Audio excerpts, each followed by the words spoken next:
ਇਕ ਓੰਕਾਰ ਸਤਿਨਾਮ ਕਰਤਾ ਪੁਰਖ ਨਿਰਭਉ ਨਿਰਵੈਰ ਅਕਾਲ ਮੂਰਤ ਅਜੂਨੀ ਸੈਭੰ ਗੁਰ ਪ੍ਰਸਾਦ ਜਪ ਆਦਿ ਸਚ ਜੁਗਾਦ ਸਚ ਹੈ ਭੀ ਸਚ ਨਾਨਕ ਹੋਸੀ ਭੀ ਸਚ ਡੰਡਾਉਤ ਬੰਧਨ ਅਣਕ ਬਾਰ ਸਰਬ ਕਲਾ ਸਮਰੱਥ ਡੋਲਣ ਤੇ ਰਾਖੋ ਪ੍ਰਭੂ ਨਾਨਕ ਦੇ ਕਰ ਹੱਥ ਬੇਸੁਮਾਰ ਅਥਾਹ ਅਗੰਤ ਅਤੁਲੈ ਜਿਉ ਬਲਾਹੋਂ ਤਿਉ ਨਾਨਕ ਦਾਸ ਬੋਲੇ। ਪਰਮ ਸਨਮਾਨਯੋਗ ਧੰਨ ਧੰਨ ਸਤਿਗੁਰੂ ਸਾਹਿਬ ਸ੍ਰੀ ਗੁਰੂ ਗ੍ਰੰਥ ਸਾਹਿਬ ਜੀ ਮਹਾਰਾਜ, ਤਿਨ੍ਹਾਂ ਦੀ ਪਾਵਨ ਪਵਿੱਤਰ ਨਿੱਘੀ ਗੋਦ ਦਾ ਆਨੰਦ ਮਾਣ ਰਹੀ ਗੁਰੂ ਰੂਪ ਗੁਰੂ ਪਿਆਰੀ ਸਾਧ ਸੰਗਤ ਜੀਓ ਅਤੇ ਮੀਡੀਆ ਦੇ ਰਾਹੀਂ ਵਿਸ਼ਵ ਭਰ ਤੋਂ ਗੁਰੂ ਚਰਨਾਂ ਨਾਲ ਜੁੜ ਬੈਠੀ ਸਮੁੱਚੀ ਸਾਧ ਸੰਗਤ ਜੀਓ, ਸਭ ਤੋਂ ਪਹਿਲਾਂ ਆਪਣੀ ਹਾਜ਼ਰੀ ਉਸ ਪਰਮ ਪਿਤਾ ਪਰਮਾਤਮਾ ਧੰਨ ਧੰਨ ਸਾਹਿਬ ਸ੍ਰੀ ਗੁਰੂ ਗ੍ਰੰਥ ਸਾਹਿਬ ਜੀ ਮਹਾਰਾਜ, ਤਿਨ੍ਹਾਂ ਦੇ ਚਰਨਾਂ ਵਿੱਚ ਲਗਾਈਏ। ਦੋਵੇਂ ਹੱਥ ਜੋੜ ਕੇ ਸੀਸ ਨਵਾ ਕੇ ਮੁਖ ਤੋਂ ਪਿਆਰ ਸਹਿਤ ਕਹੋ ਜੀ ਵਾਹਿਗੁਰੂ ਜੀ ਕਾ ਖਾਲਸਾ ਵਾਹਿਗੁਰੂ ਜੀ ਕੀ ਫਤਿਹ।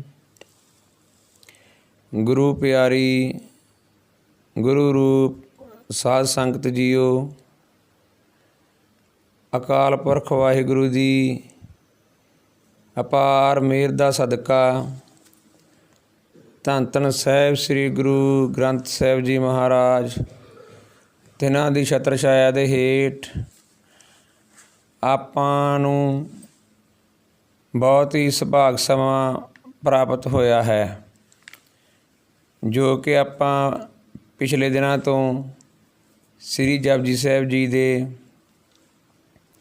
ਅਰਥ ਸਮਝਣ ਦੀ ਕੋਸ਼ਿਸ਼ ਕਰ ਰਹੇ ਹਾਂ, ਕਿਉਂਕਿ ਦਾਸ ਕੋਈ ਕਥਾਵਾਚਕ ਜਾਂ ਪ੍ਰਚਾਰਕ ਨਹੀਂ ਹੈ। ਦਾਸ ਕੇਵਲ ਆਪਣੇ ਗਿਆਨ 'ਚ ਵਾਧੇ ਦੇ ਵਾਸਤੇ ਸਮੁੱਚੀਆਂ ਸੰਗਤਾਂ ਦੇ ਸਹਿਯੋਗ ਨਾਲ ਜਪਜੀ ਸਾਹਿਬ ਜੀ ਦੇ ਅਰਥ ਉਚਾਰ ਰਹੇ ਹਾਂ। ਪਿਛਲੇ ਦਿਨ ਆਪਾਂ ਸਰਵਣ ਕੀਤਾ ਸੀ ਕਿ ਉਹ ਅਕਾਲ ਪੁਰਖ ਵਾਹਿਗੁਰੂ ਦੀ ਸਾਰਾ ਕੁਛ ਪੂਰੀ ਸ੍ਰਿਸ਼ਟੀ ਉਸ ਵਾਹਿਗੁਰੂ ਦੇ ਹੁਕਮ ਅੰਦਰ ਚੱਲ ਰਹੀ ਹੈ, ਕੁਝ ਵੀ ਉਸ ਦੇ ਹੁਕਮ ਤੋਂ ਬਾਹਰ ਨਹੀਂ ਹੋ ਰਿਹਾ। ਜਿਨ੍ਹਾਂ ਨੇ ਵਾਹਿਗੁਰੂ ਦੀ ਇਸ ਹੁਕਮ ਨੂੰ ਸਮਝ ਲਿਆ ਹੈ, ਫਿਰ ਉਹਨਾਂ ਨੇ ਉਸ ਵਾਹਿਗੁਰੂ ਪਰਮਾਤਮਾ ਦੀ ਸਿਫਤ ਆਪਣੇ ਆਪਣੇ ਤਰੀਕਿਆਂ ਨਾਲ ਲਿਖਣੀ ਸ਼ੁਰੂ ਕੀਤੀ। ਅੱਜ ਆਪਾਂ ਪੰਜਵੀਂ ਪੌੜੀ ਦੇ ਵਿਚਾਰ ਕਰਾਂਗੇ, ਜਿਸ ਵਿੱਚ ਗੁਰੂ ਸਾਹਿਬ ਫਰਮਾ ਰਹੇ ਹਨ, ਥਾਪਿਆ ਨਾ ਜਾਏ ਕੀਤਾ ਨਾ ਹੋਏ, ਆਪੇ ਆਪ ਨਿਰੰਜਨ ਸੋਏ, ਜਿਨ ਸੇਵਿਆ ਤਿਨ ਪਾਇਆ ਮਾਨ, ਨਾਨਕ ਗਾਵੀਐ ਗੁਣੀ ਨਿਧਾਨ। ਗਾਵੀਐ ਸੁਣੀਐ ਮਨ ਰਖੀਐ ਭਾਉ। ਦੁਖ ਪਰ ਹਰ ਸੁਖ ਘਰ ਲੈ ਜਾਈ। ਗੁਰਮੁਖ ਨਾਦੰ ਗੁਰਮੁਖ ਵੇਦੰ ਗੁਰਮੁਖ ਰਹਿਆ ਸਮਾਈ। ਗੁਰ ਈਸਰ ਗੁਰ ਗੋਰਖ ਬਰਮਾ ਗੁਰ ਪਾਰਬਤੀ ਮਾਈ। ਜਿਹੋ ਜਾਣਾ ਆਖਾ ਨਾਹੀ ਕਹਿਣਾ ਕਥਨ ਨਾ ਜਾਈ। ਗੁਰਾ ਇੱਕ ਦੇਹ ਬੁਝਾਈ ਸਭਨਾ ਜੀਆਂ ਕਾ ਇੱਕ ਦਾਤਾ। ਸੋ ਮੈਂ ਵਿਸਰ ਨਾ ਜਾਈ। ਧੰਨ ਧੰਨ ਸਾਹਿਬ ਸ੍ਰੀ ਗੁਰੂ ਨਾਨਕ ਦੇਵ ਜੀ ਮਹਾਰਾਜ ਇਸ ਪੌੜੀ ਰਾਹੀਂ ਸਾਨੂੰ ਉਪਦੇਸ਼ ਬਖਸ਼ਿਸ਼ ਕਰ ਰਹੇ ਹਨ। ਥਾਪਿਆ ਨਾ ਜਾਏ ਕੀਤਾ ਨਾ ਹੋਏ। ਕਿਹੇ ਗੁਰਸਿੱਖੋ, ਉਹ ਵਾਹਿਗੁਰੂ ਪਰਮਾਤਮਾ ਉਹਦੀ ਸਥਾਪਨਾ ਨਹੀਂ ਕੀਤੀ ਜਾ ਸਕਦੀ, ਨਾ ਹੀ ਉਹ ਕਿਸੇ ਦਾ ਬਣਾਇਆ ਹੋਇਆ ਹੈ, ਨਾ ਹੀ ਉਸ ਨੂੰ ਕੋਈ ਬਣਾ ਸਕਦਾ ਹੈ। ਨਾ ਤਿਸ ਬਾਪ ਨਾ ਮਾਏ ਕਿਨ ਤੂੰ ਜਾਇਆ। ਗੁਰੂ ਸਾਹਿਬ ਕਹਿੰਦੇ ਉਸ ਅਕਾਲ ਪੁਰਖ ਵਾਹਿਗੁਰੂ ਦਾ ਨਾ ਕੋਈ ਮਾਤਾ ਹੈ ਨਾ ਕੋਈ ਪਿਤਾ ਹੈ, ਇਸ ਲਈ ਉਸ ਦਾ ਕੋਈ ਜਨਮ ਨਹੀਂ ਹੈ ਅਤੇ ਨਾ ਹੀ ਉਸ ਨੂੰ ਕਿਸੇ ਨੇ ਬਣਾਇਆ ਹੈ। ਉਸ ਦਾ ਧਿਆਨ ਦਾ ਵਿਸ਼ਾ ਬਣਾ ਕੇ ਮੂਰਤੀਮਾਨ ਪਦਾਰਥ ਨਹੀਂ ਹੈ। ਉਹ ਕਾਗਜ਼ ਲੋਹੇ ਪੱਥਰ ਦੀ ਮੂਰਤੀ ਆਦਿਕ ਕਿਸੇ ਪ੍ਰਕਾਰ ਦੀ ਬਣੀ ਹੋਈ ਮੂਰਤੀ ਨਹੀਂ ਹੈ। ਇਸ ਪ੍ਰਕਾਰ ਉਹ ਕਿਸੇ ਦਾ ਥਾਪਿਆ ਹੋਇਆ ਵੀ ਨਹੀਂ ਹੈ। ਅਤੇ ਫਿਰ ਸਿੱਖਾਂ ਨੇ ਸਵਾਲ ਕੀਤਾ ਕਿ ਵਾਹਿਗੁਰੂ ਜੀ, ਜੇ ਉਹ ਈਸ਼ਵਰ ਸਰੂਪ ਜੀਵ ਈਸ਼ਵਰ ਕਿਸ ਪ੍ਰਕਾਰ ਦਾ ਹੈ, ਉਹਦਾ ਸਰੂਪ ਕਿਸ ਪ੍ਰਕਾਰ ਦਾ ਹੈ, ਤਾਂ ਗੁਰੂ ਸਾਹਿਬ ਜੀ ਨੇ ਬਚਨ ਫਰਮਾਏ, ਆਪੇ ਆਪ ਨਿਰੰਜਨ ਸੋਏ। ਉਹ ਵਾਹਿਗੁਰੂ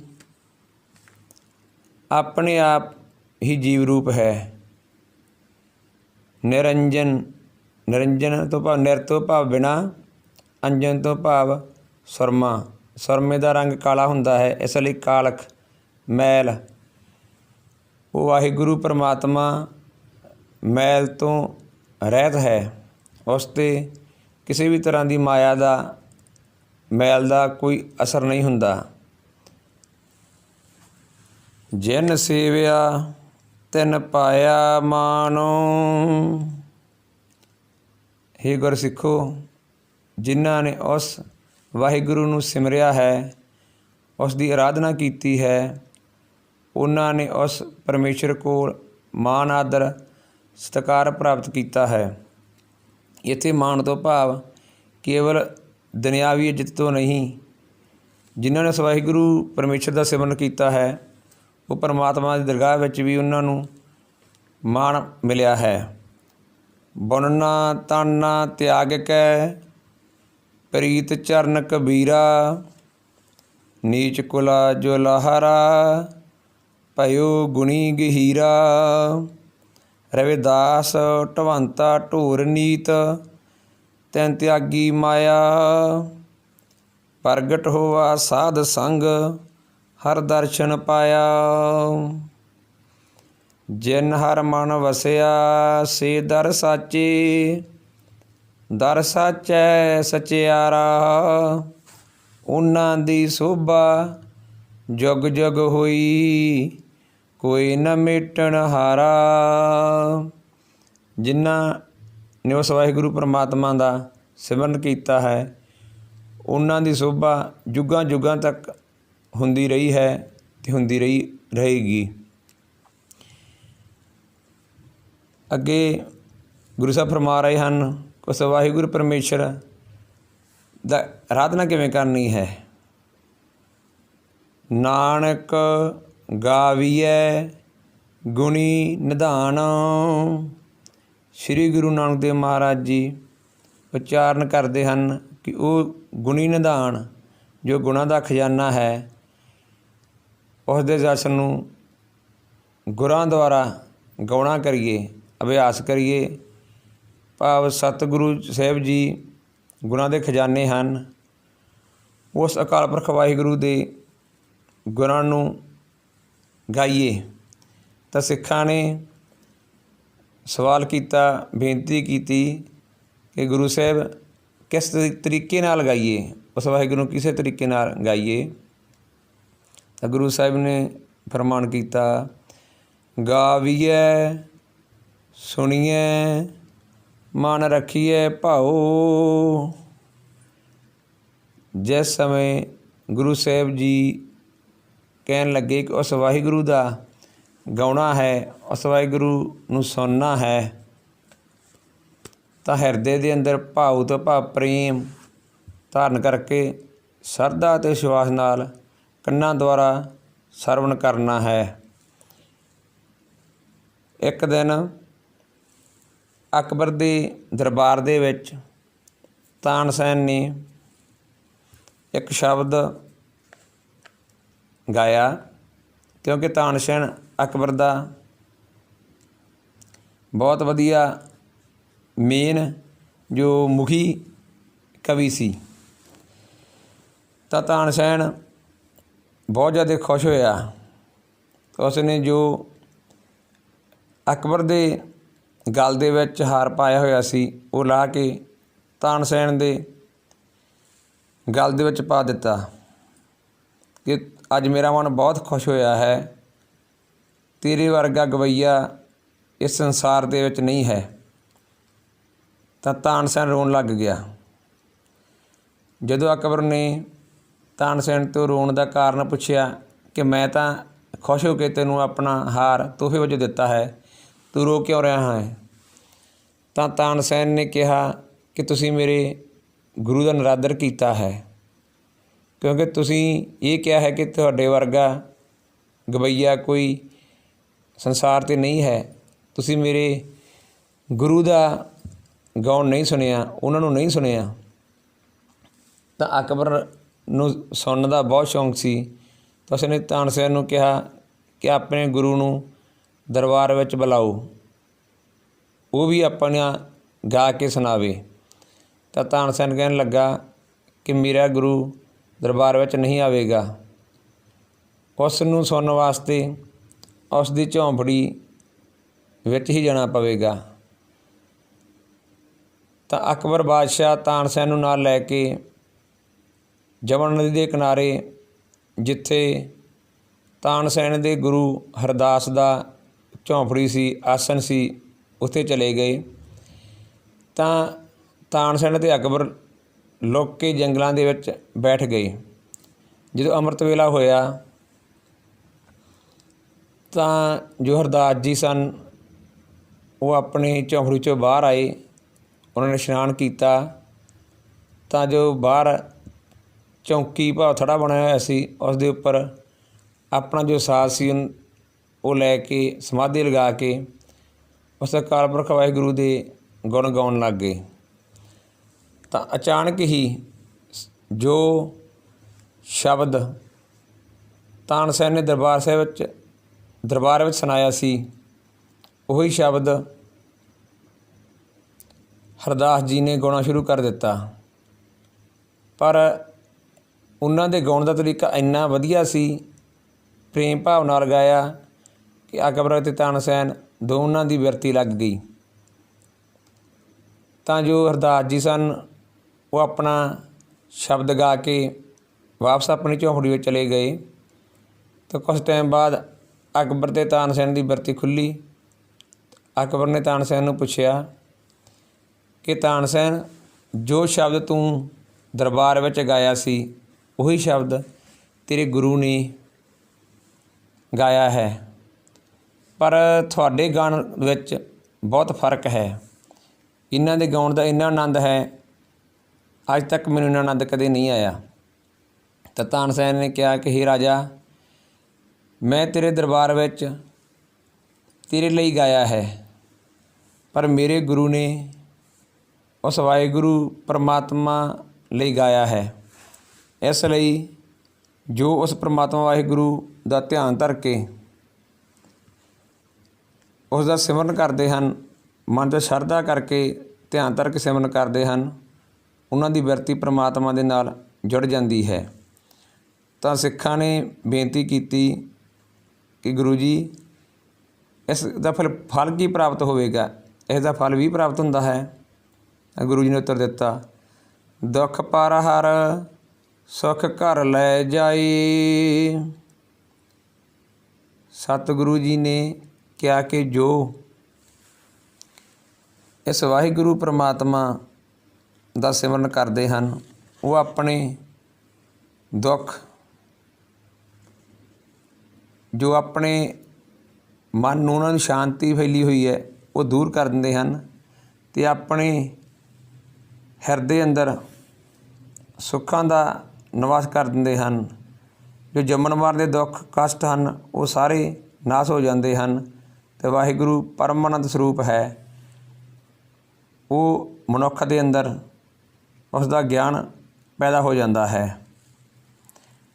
ਜੇਬਾ ਗੁਣ ਗੋਬਿੰਦ ਭਜੋ ਕਰਨ ਸੁਨੋ ਹਰ ਨਾਮ। ਕਹੋ ਨਾਨਕ ਸੁਨ ਰੇ ਮਣਾ ਪਰਹਿ ਨ ਜਮ ਕੈ ਧਾਮ। ਧੰਨ ਧੰਨ ਗੁਰੂ ਤੇਗ ਬਹਾਦਰ ਮਹਾਰਾਜ ਜੀ ਫਰਮਾ ਰਹੇ ਹਨ ਕਿ ਜਿਹੜੇ ਉਸ ਵਾਹਿਗੁਰੂ ਪਰਮਾਤਮਾ ਦਾ ਧਿਆਨ ਧਰ ਕੇ ਉਸ ਦਾ ਨਾਮ ਸਿਮਰਨ ਕਰਦੇ ਹਨ, ਉਹਨਾਂ ਨੂੰ ਜਮਾਂ ਦਾ ਕੋਈ ਡਰ ਨਹੀਂ ਰਹਿੰਦਾ। ਤਾਂ ਸਿੱਖਾਂ ਨੇ ਬੇਨਤੀ ਕੀਤੀ ਕਿ ਜਿਹੜੇ ਗੁਰਮੁਖ ਗਿਆਨ ਪ੍ਰਾਪਤੀ ਵਾਲੇ ਹਨ ਉਹ ਕਿਹੜੇ ਸਾਧਨ ਕਰਦੇ ਹਨ? ਤਾਂ ਗੁਰੂ ਜੀ ਨੇ ਉੱਤਰ ਦਿੱਤਾ, ਗੁਰਮੁਖ ਨਾਦੰ ਗੁਰਮੁਖ ਵੇਦੰ ਗੁਰਮੁਖ ਰਿਹਾ ਸਮਾਈ। ਇਹ ਗੁਰਸਿੱਖੋ, ਜੋ ਗੁਰਮੁਖ ਮਨ ਨੂੰ ਟਿਕਾਉਣ ਲਈ ਨਾਦੰ ਭਾਵ ਗੁਰੂ ਦੇ ਸ਼ਬਦ ਦਾ ਕੀਰਤਨ ਕਰਦੇ ਹਨ, ਉਸ ਤੋਂ ਬਾਅਦ ਜਦੋਂ ਉਹਨਾਂ ਦਾ ਮਨ ਥੱਕ ਜਾਂਦਾ ਹੈ ਤਾਂ ਗੁਰਮੁਖ ਵੇਦੰ ਭਾਵ ਗੁਰੂ ਦਾ ਸ਼ਬਦ ਗੁਰਬਾਣੀ ਦਾ ਪੜ੍ਹਦੇ ਹਨ, ਗੁਰਬਾਣੀ ਦੀ ਵਿਚਾਰ ਕਰਦੇ ਰਹਿੰਦੇ ਹਨ। ਅਤੇ ਜਦੋਂ ਕੀਰਤਨ ਅਤੇ ਕਥਾ ਵਿਚਾਰ ਕਰਨ ਤੋਂ ਥੱਕ ਜਾਣ ਉਸ ਵੇਲੇ ਉਹ ਗੁਰਮੁਖ ਪਿਆਰਿਆਂ ਦਾ ਮਨ ਸਮਾਧੀ ਵਿੱਚ ਲੀਨ ਹੋ ਜਾਂਦਾ ਹੈ। ਇਸ ਲਈ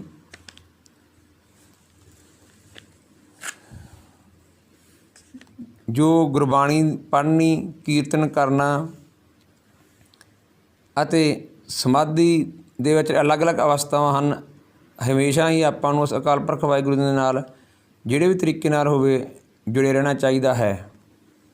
ਤਾਂ ਗੁਰਸਿੱਖਾਂ ਨੇ ਬੇਨਤੀ ਕੀਤੀ ਕਿ ਕੀ ਉਹ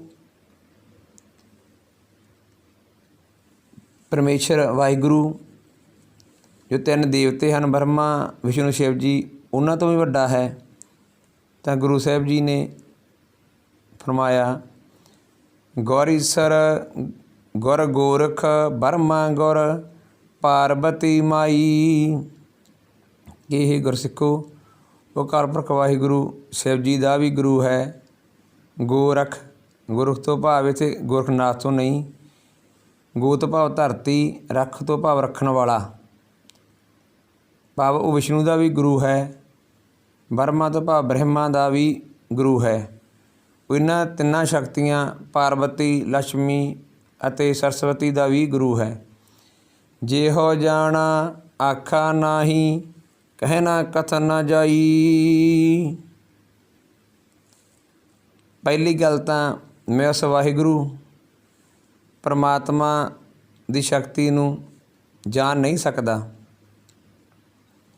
ਜੇ ਮੈਂ ਜਾਣ ਵੀ ਜਾਵਾਂ ਉਸ ਵਾਹਿਗੁਰੂ ਪਰਮਾਤਮਾ ਦੀ ਕਿਰਪਾ ਦੇ ਨਾਲ, ਤਾਂ ਉਸ ਦੀ ਜੋ ਸ਼ਕਤੀ ਹੈ ਉਸ ਨੂੰ ਮੈਂ ਬਿਆਨ ਨਹੀਂ ਕਰ ਸਕਦਾ, ਆਖ ਨਹੀਂ ਸਕਦਾ,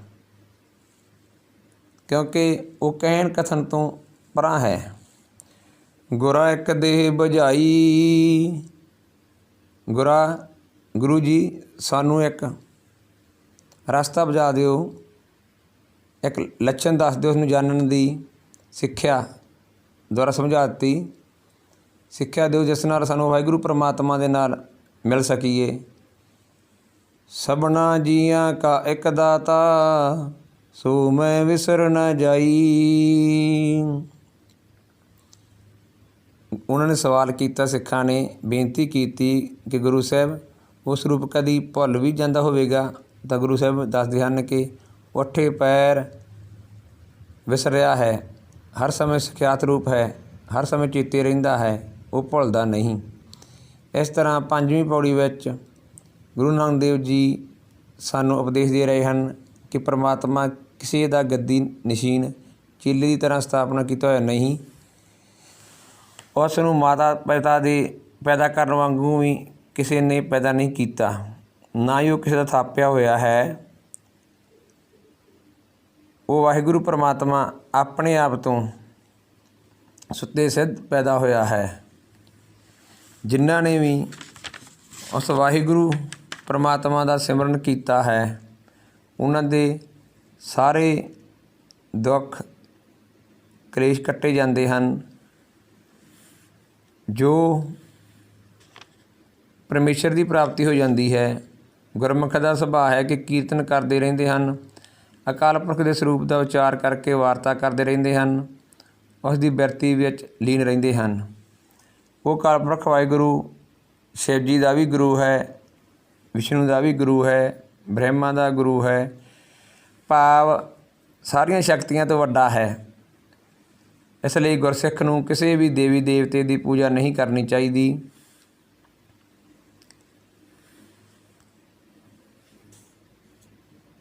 ਸਭ ਤੋਂ ਵੱਡਾ ਅਕਾਲ ਪੁਰਖ ਵਾਹਿਗੁਰੂ ਹੈ, ਕੇਵਲ ਉਸ ਦੇ ਨਾਮ ਨਾਲ ਹੀ ਜੁੜਨਾ ਚਾਹੀਦਾ ਹੈ, ਉਸ ਦੀ ਆਰਾਧਨਾ ਕਰਨੀ ਚਾਹੀਦੀ ਹੈ। ਸੋ ਭਾਈ, ਅੱਜ ਆਪਾਂ ਇੰਨੀ ਵਿਚਾਰ ਕੀਤੀ ਹੈ, ਅੱਗੇ ਕੱਲ੍ਹ ਵਿਚਾਰ ਕਰਾਂਗੇ। ਹੋਈਆਂ ਭੁੱਲਾਂ ਚੁੱਕਾਂ ਦੀ ਮੁਆਫੀ। ਵਾਹਿਗੁਰੂ ਜੀ ਕਾ ਖਾਲਸਾ, ਵਾਹਿਗੁਰੂ ਜੀ ਕੀ ਫਤਿਹ।